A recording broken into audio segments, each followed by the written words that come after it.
السلام عليكم ورحمة الله تعالى وبركاته. أهلين أحبابي، اليوم راح نقدم لكم وصفة لزيادة الوزن وفتح الشهية بمكونات موجودة في كل بيت.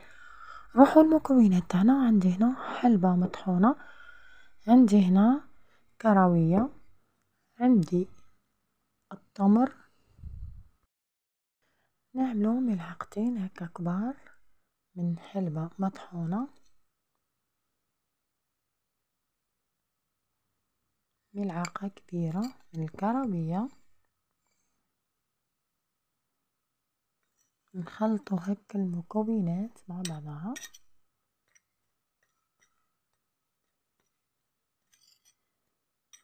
أتمنى تجربوا الوصفة، تمت نتائج سريعة.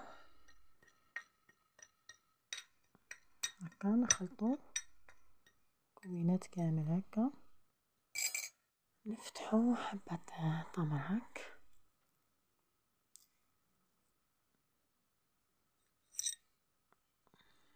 نضربوا ملعقة صغيرة هكا.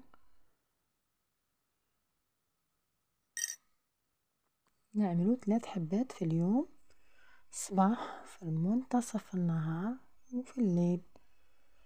نتمنى يا ربي تجربوا الوصفة ان شاء الله يا رب. جربوها ان شاء الله، تجربوها والنتيجة مضمونة ان شاء الله يا رب. اعملوا لي اعجاب للفيديو، اشتراك للقناة باش يوصلكم الوصفات اللي نحطها كامل. سلام عليكم.